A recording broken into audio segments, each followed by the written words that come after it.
Jeremiah, Shadrach, Meshach, and Abednego. Meshach, and Abednego. This is Silly Songs with Raya. Hey guys, welcome back. Today is Wednesday, which means devotional with Amber and Mariah. I was expecting you to say weird bad words. So today's part of the devotional, Purpose in the Pit, is about Shadrach, Meshach, and Abednego. If you haven't been with us for any of these other devotionals, they are taking us through stories of people who have experienced difficult times in their lives and how God brings them through it or blesses them through it, stuff like that. So these have been really encouraging and uplifting, and so we hope you'll stay tuned. Last week we talked about Jeremiah, so that's why this starts off with like Jeremiah. So it says, like Jeremiah, Shadrach, Meshach, and Abednego find themselves in a pit because they were obedient to God. But their pit is a bit more extreme in that it has flames. Super stoked, fatally hot, unrelenting killer flames. Their pit was a furnace. They were thrown in simply because they refused to bow down and worship a statue of the king.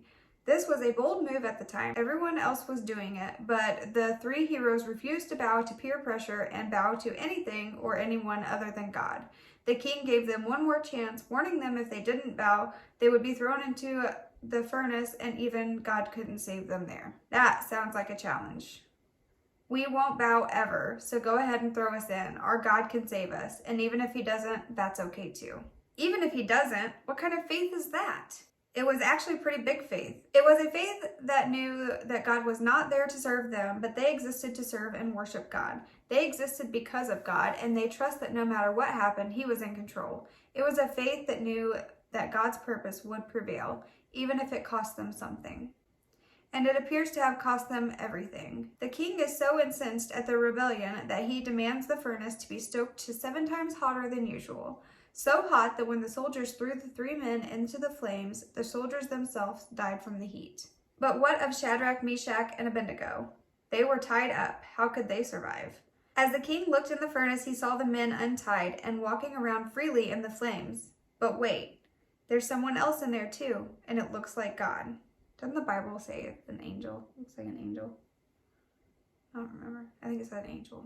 So it was there, when things were at their bleakest, that the 3 men met God face to face. Not on some mountaintop, but rather in a pit of fire. God could have delivered them before it got to that point, I'm sure, but that would have been, at best, just an escape that would only have made the king more angry. Perhaps the furnace would have been stoked 10 times hotter the next time. No, this way, although the hard way, was the right way.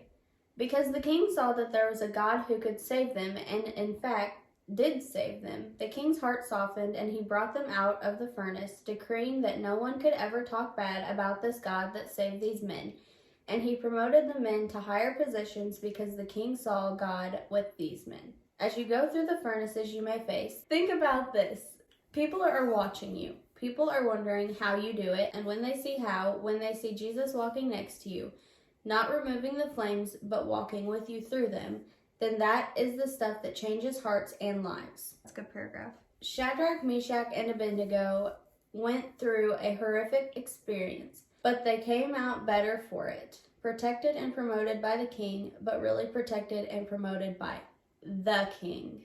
Everybody faces things. Everybody goes through furnaces or whatever you want to call it, trials, valleys, whatever you want to call it. We all go through those times, and none of us glides through it perfectly.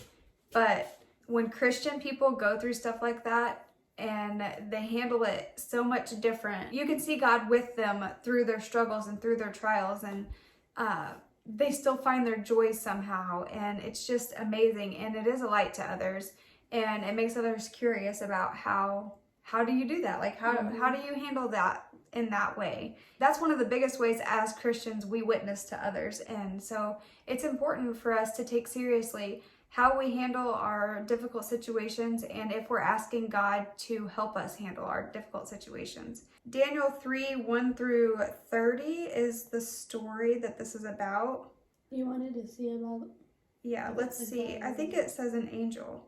And Nebuchadnezzar spake and said, Blessed be the God of Shadrach, Meshach, and Abednego, who hath sent his angel and delivered his servants that trusted in him and have changed the king's word. Wait, that's in the wrong spot. They said it was God in the story. The scripture says, walking in the midst of the fire, and they have no hurt, and the form of the fourth is like the Son of God. The first scripture is Isaiah 43:2, and it says, "When thou passest through the waters, I will be with thee, and through the rivers, they shall not overflow thee.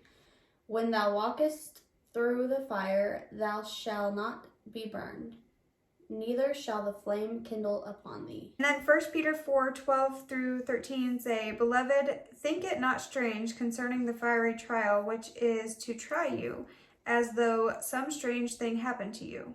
But rejoice, inasmuch as ye are partakers of Christ's suffering, that when his glory shall be revealed, you may be glad also with exceeding joy." So yeah, go through your trials knowing that in the end, God has already won the battle. Tonight we are victorious. All right, guys, so that is it for this week's Purpose in the Pit study.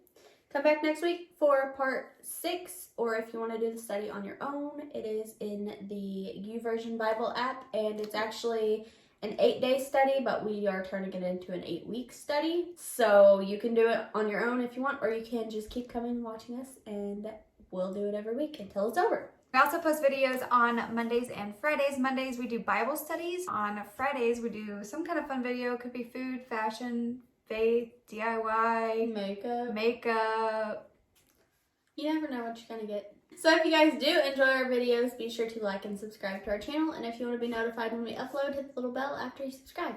Other than that, we hope you have a good day, have a good week, and we will see you guys in the next one. Bye.